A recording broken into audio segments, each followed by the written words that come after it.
Hi guys, this is Cody Sharp, the owner of Sharp Guys Web Design. We're a digital marketing agency here in Indianapolis, Indiana. So, you're loaded up Google Analytics, you're trying to figure out what's important, what is not important. And more importantly, am I doing better or worse than I was historically? Here's a good way to find out. So, if you go to Audience and then Overview and you look at the date period that's here, by default, mine is loaded up as January 1st to February 19th.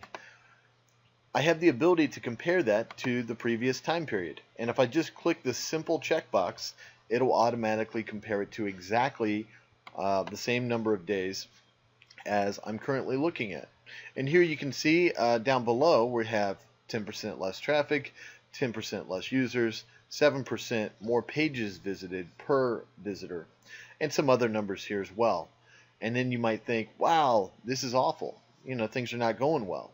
But I want to warn you that these are not numbers that are definitively bad or good. These are only just tell signals. These kind of tell us, are people staying on the site longer? Are they leaving faster? But the things that really matter are specific to your company's goals. Is your company's website goal to generate leads? Then if it is, then none of this matters if we're getting 2 times as many leads, right? The same thing around e-commerce. Is your company's goal to sell products? Well, if you're selling products and you're doing it by having people bounce off of your site even faster than before or exit your site faster, but you're still selling more product, then these numbers don't really matter.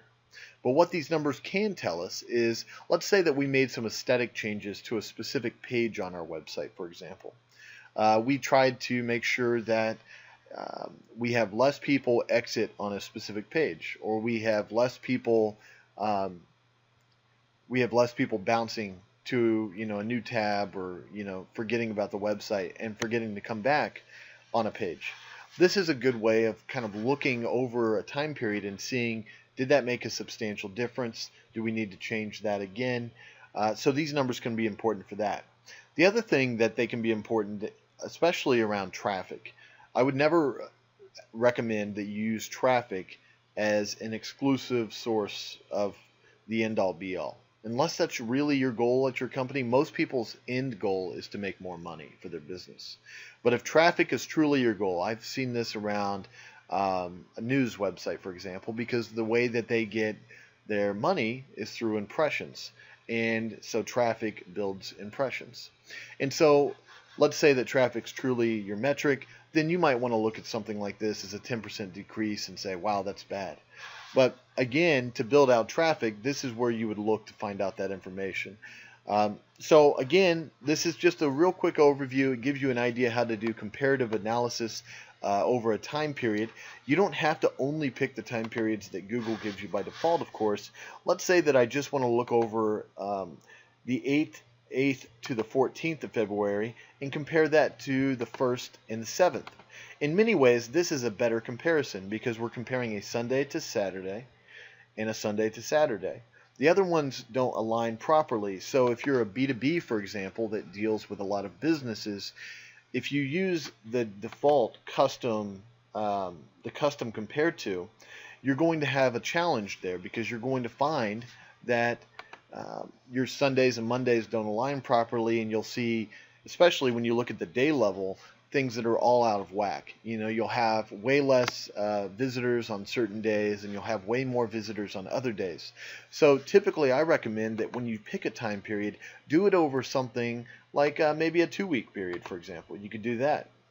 But again, you want to compare it to another Sunday to Saturday, Sunday to Saturday. Not always required, especially if you're not going to try to do a very granular analysis, but that's an option as well. And you can see now that we've went to a Sunday to Saturday, we have a much more accurate depiction. You can even see how many of the numbers align very, very closely, and it isn't until we get to some of these latter days in the month that we're having issues with our traffic. And again, by default, you can change what this graph is showing up here at the top.